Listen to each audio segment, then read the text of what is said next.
Bien, un placer encontrarnos nuevamente para abrir la escritura y espero que podamos terminar el tema de la oración con las cartas de Pablo y los apóstoles en el Nuevo Testamento. Lo más importante de todo esto es que podamos darnos cuenta que hay diferencias en las oraciones bajo la ley mosaica, durante el ministerio terrenal del Señor Jesucristo, en su ministerio como Mesías al pueblo de Israel, el cual fue realmente por el rechazo de los judíos cambiado en una relación nueva de un nuevo grupo de personas que se llama Iglesia. Y ya hemos venido estudiando los cambios que hay, cómo la oración de los creyentes en esta dispensación de la Iglesia o la dispensación del Espíritu Santo, que es el que forma la Iglesia a través de esta obra de ir a llevar el mensaje a aquellos elegidos.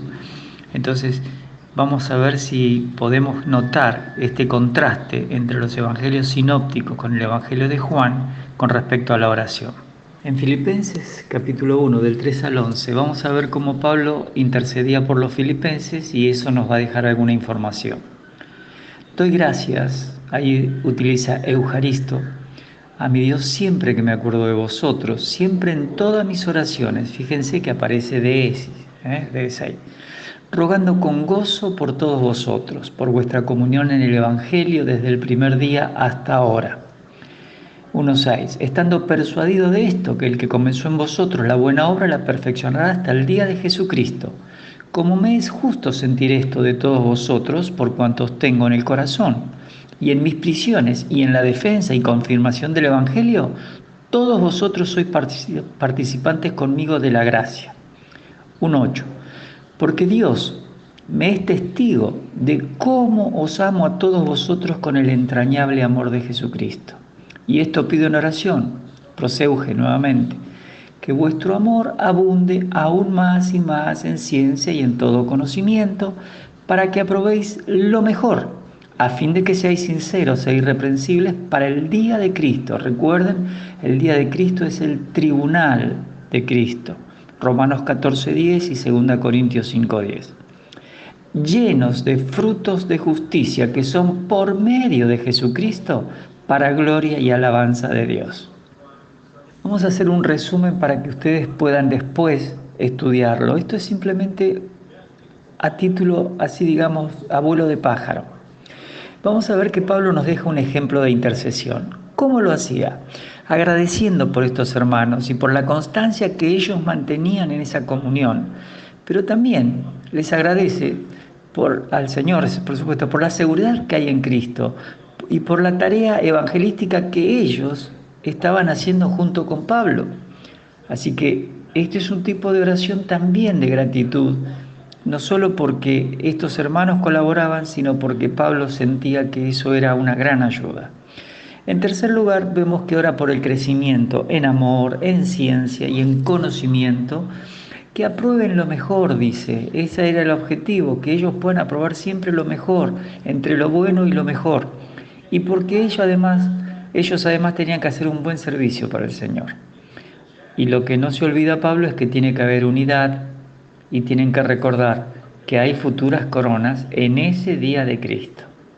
Vamos a leer ahora en Filipenses 4:6 al 9, cómo vivir sin ansiedad por medio de la oración, que fue lo que Pablo les escribió. Versículo 6. Por nada estéis afanosos, sino sean conocidas vuestras peticiones, proseuge, delante de Dios en toda oración y ruego, de 6, con acción de gracias eucarísticas. Y la paz de Dios, que sobrepasa todo entendimiento, guardará vuestros corazones y vuestros pensamientos en Cristo Jesús. Por lo demás, hermanos, todo lo que es verdadero, todo lo honesto, todo lo justo, todo lo puro, todo lo amable, todo lo que es de buen nombre. Si hay virtud alguna, si algo digno de alabanza, en esto pensad. Lo que aprendisteis y recibisteis y oísteis y visteis en mí, esto haced y el Dios de paz estará con vosotros. Este es un tema muy interesante y muy importante. Vamos a mirar en la próxima diapositiva 4 cosas importantes que nos deja Pablo, que son indicaciones para una vida de victoria sobre las preocupaciones que en estos tiempos de pandemia las tenemos seguramente en gran cantidad, salvo la madurez de los hermanos que les permite descansar en el Señor.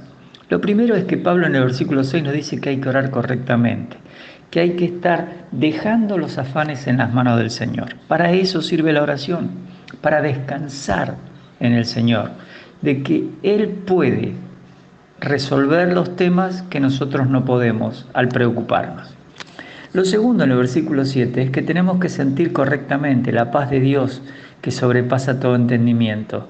Yo tengo que entender que Él me da paz cuando yo comparto con Él mi carga. Esto es muy importante. Lo que me está generando afán, estrés, lo comparto.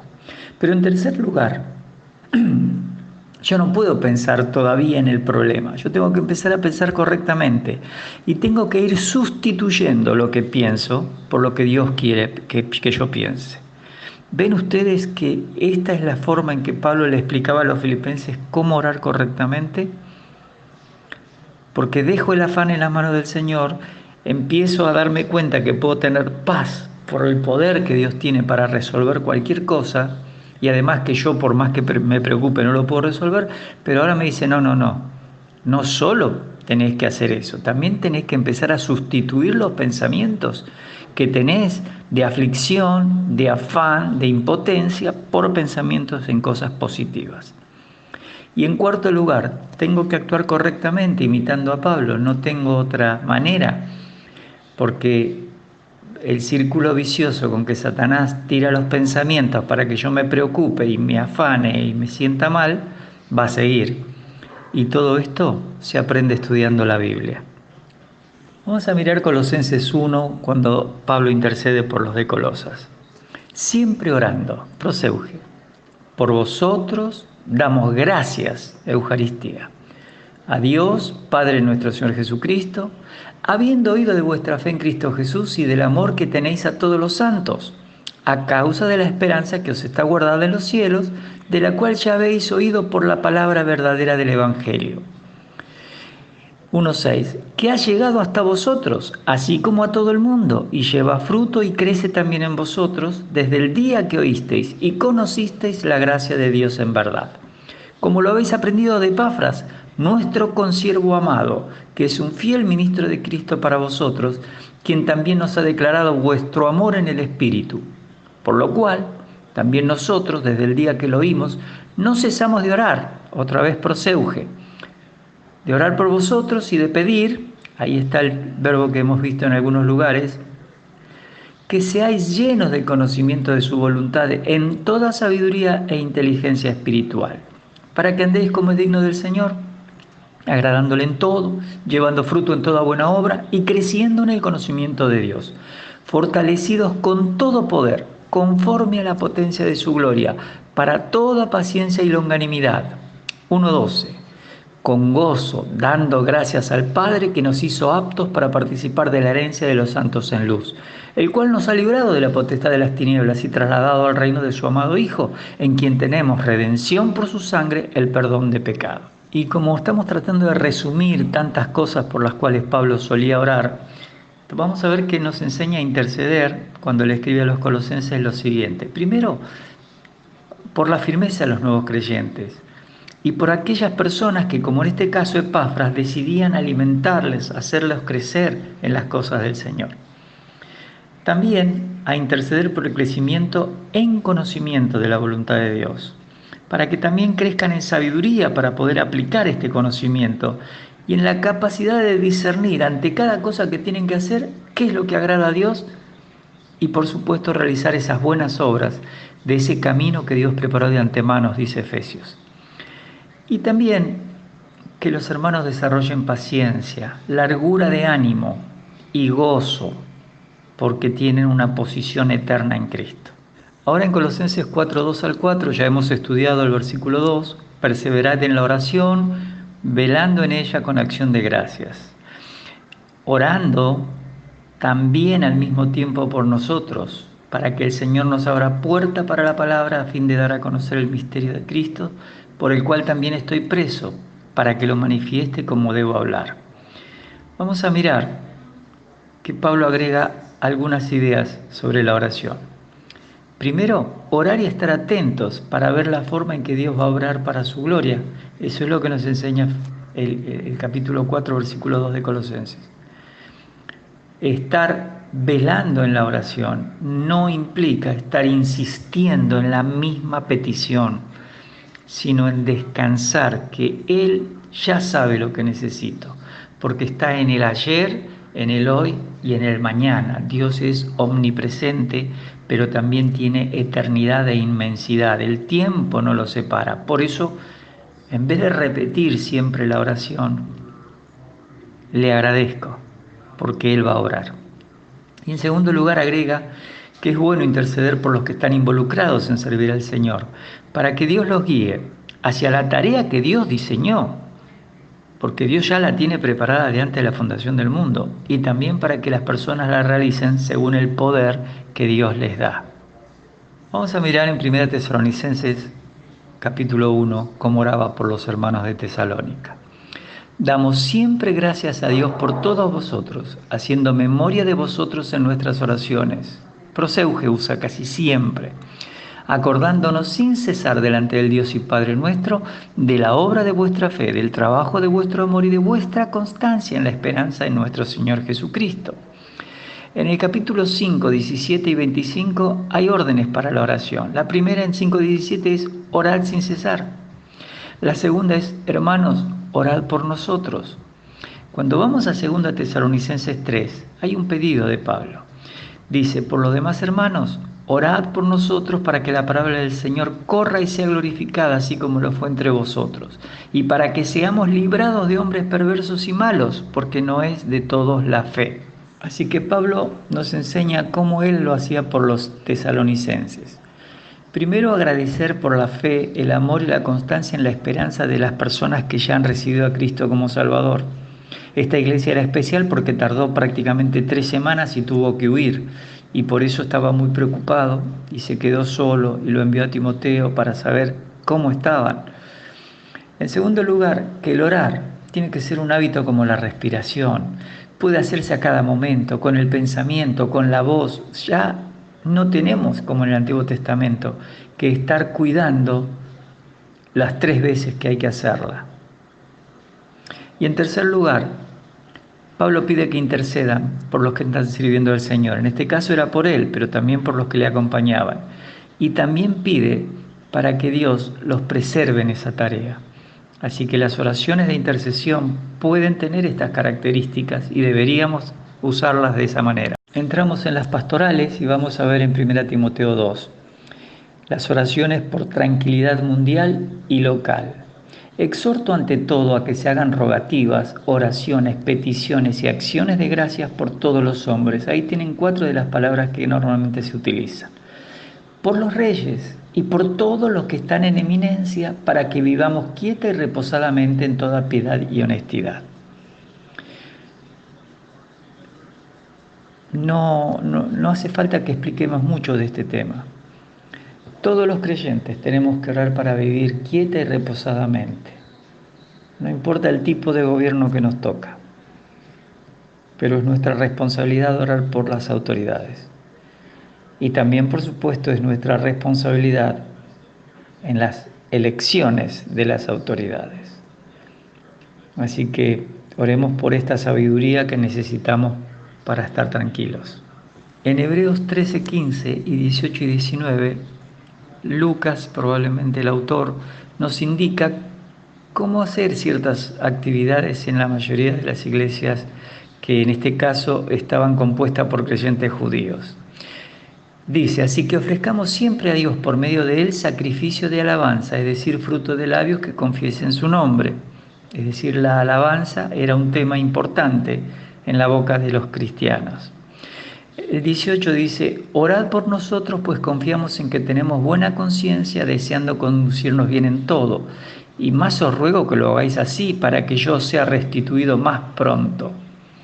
Así que nos pone de nuevo con la obligación, con el imperativo de interceder por las personas que hacen la obra de Dios y que puedan conducirse correctamente y también que puedan participar en comunión. Ahora vamos a ver 3 pasajes de Santiago relacionados con la oración importantes para nosotros, que ya los hemos estudiado, pero los vamos a repasar. En Santiago 1:5, él quiere que las personas, cuando pasan las pruebas, oren por sabiduría. Dice el versículo 5, y si alguno de vosotros tiene falta de sabiduría, pídala. Aiteo es la palabra. Pídala a Dios, el cual da a todos abundantemente y sin reproche, y le será dada. Pero pida con fe, no dudando nada, porque el que duda es semejante a la onda del mar, que es arrastrada por el viento y echada de una parte a otra. Aquí el pedido es, tenés que orar cuando estás en la prueba, que tiene que ser motivo de gozo, no de tristeza ni de dolor. La prueba tiene un motivo de gozo, el resultado. Y pedir sabiduría para poder pasar la prueba es la primera idea que nos deja Santiago. En segundo lugar, vamos a ver el capítulo 4. ¿Qué pasa cuando las oraciones y las confusiones están en la mente del creyente? ¿De dónde vienen las guerras y los pleitos entre vosotros? ¿No es de vuestras pasiones, ahí la palabra es hedonismo, las cuales combaten en vuestros miembros? Codiciáis y no tenéis, matáis y ardéis de envidia, y no podéis alcanzar. Combatís y lucháis, pero no tenéis lo que deseáis, porque no pedís. Y ahí la palabra es aiteo. Versículo 3, pedís, aiteo también, y no recibís porque pedís mal. Es decir, el aiteo, el pedido a Dios, está mal hecho. ¿Por qué? Porque lo hacés para gastar en vuestros deleites. O almas adúlteras. La palabra almas no está, la palabra simplemente es una exclamación de la palabra moijalides, que quiere decir adúlteras, refiriéndose obviamente a las personas, pero como está en femenino, entonces se colocó almas. ¿No sabéis que la amistad del mundo, es decir, el amor filial, filía es la palabra, al cosmos, es enemistad contra Dios? Cualquiera pues que quiere ser amigo, fileo, del mundo, se constituye en enemigo de Dios. Esto es importante notarlo, porque aquí encontramos que el creyente busca amistad con el mundo. Y esa es la confusión. Las dos cosas no pueden ser bien respondidas por Dios. Porque la persona que está orando por algo mundano, para sus propios deleites y no para la gloria de Dios, ese pedido no va a ser respondido. Y si además se olvida que el Espíritu Santo intercede según la voluntad del Padre, entonces es probable que se pueda pasar la vida gritando, pidiendo y rogando por algo que no se le va a conceder porque no es para su bien. Ahora en Santiago 5, 7 al 18, tenemos que ver cómo enseña Santiago a resolver el tema de los enfermos cuando es por pecado en la iglesia local. 13. ¿Está alguno entre vosotros afligido? Haga oración. Proseuge. ¿Está alguno alegre? Cante alabanzas. La palabra viene de salmos, cantar salmos, como lo aparece en Efesios 5 cuando estamos llenos del Espíritu Santo. En el versículo 14 dice, ¿está alguno enfermo? Y ahí la palabra es astenia. ¿Está alguno enfermo entre vosotros? Llame a los ancianos de la iglesia, y ahí vienen los presbíteros de la iglesia, y oren por él, ungiéndole con aceite en el nombre del Señor. Y la oración de fe salvará al enfermo y el Señor lo levantará, y si hubiere cometido pecado le serán perdonados. Es muy interesante la palabra que va a utilizar Euge, porque esa es la oración que normalmente se hace cuando uno desea que Dios esté haciendo algo a favor de otro. En el siguiente slide, versículo 16 dice, confesaos, de la palabra homologeo, vuestras ofensas.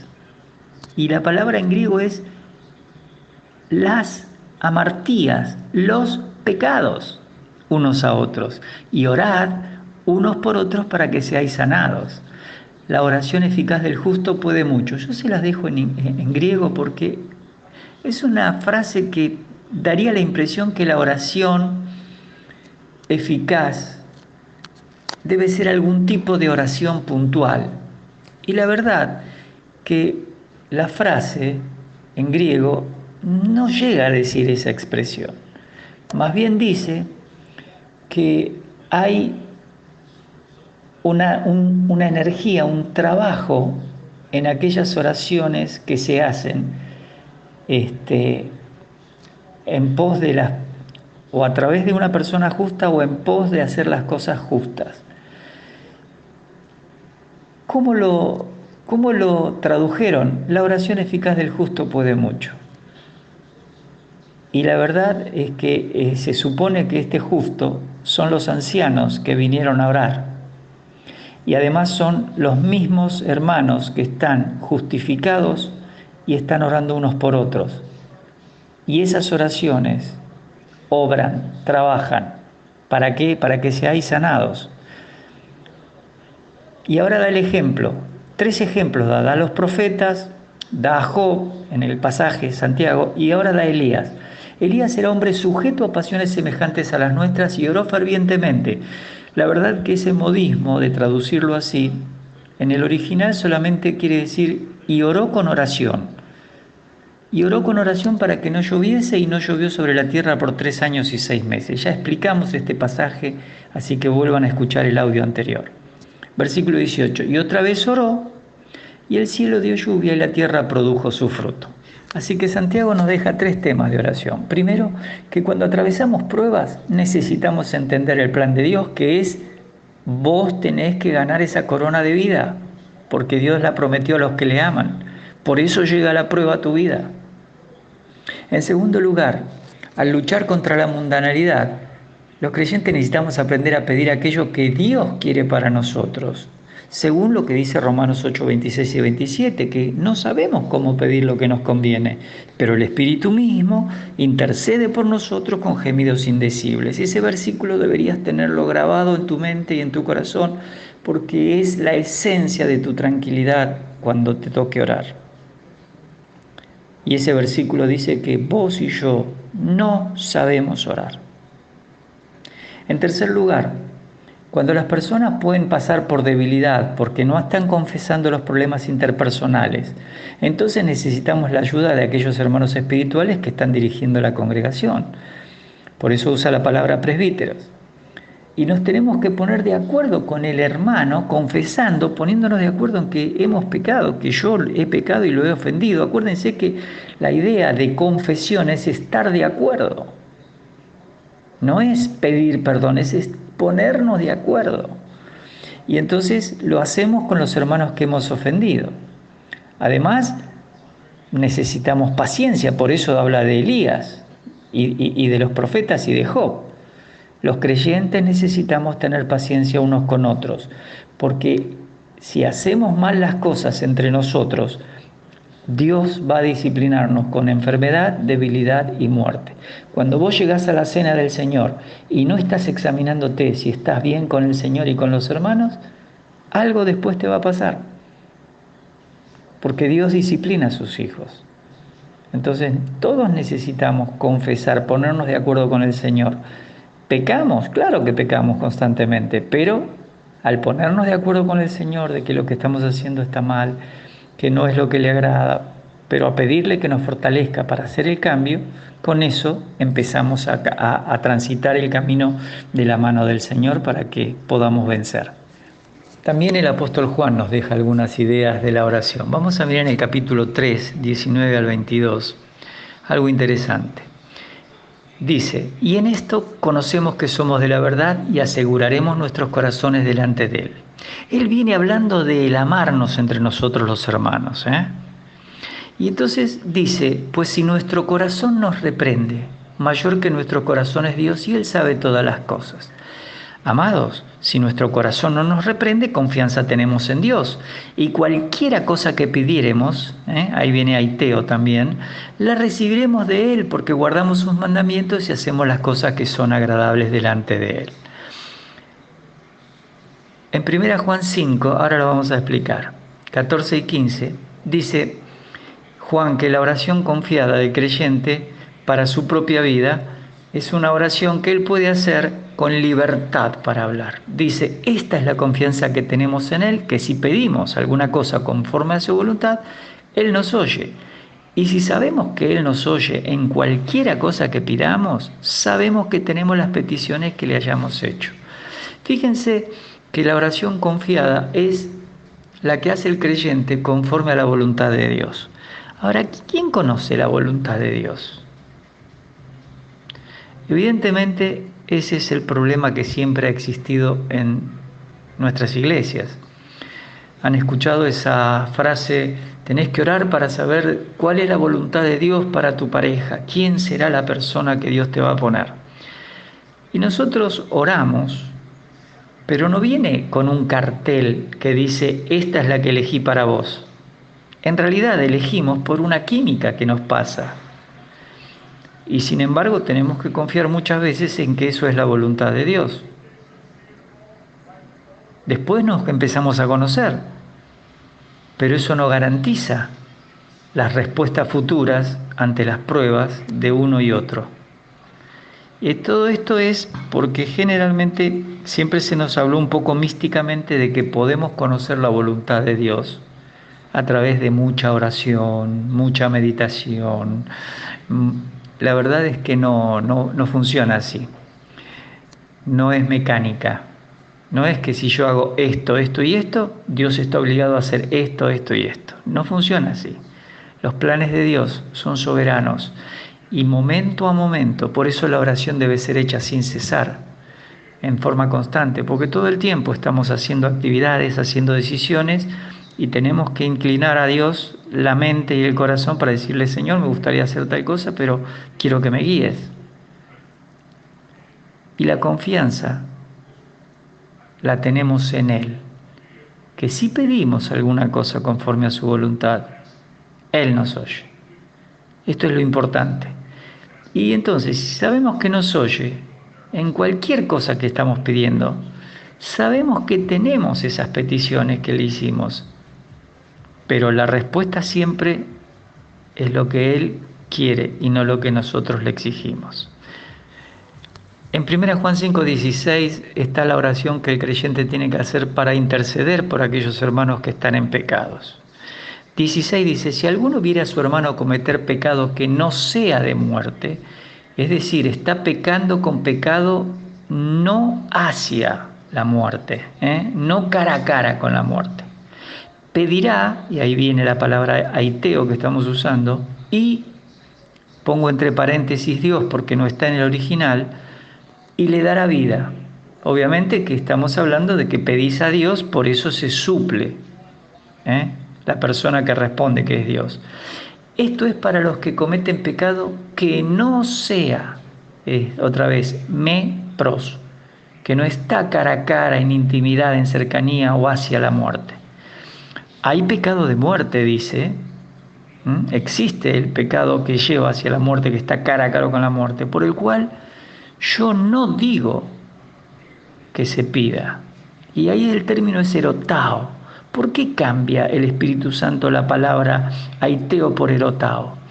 Porque erotao es la palabra que usa el Señor Jesucristo para sus oraciones con Dios.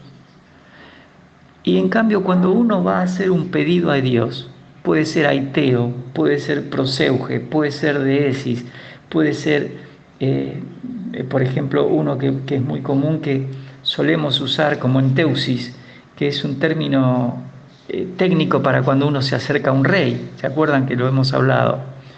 Entonces es una petición a un superior, pero erotao es como pedirle a uno igual.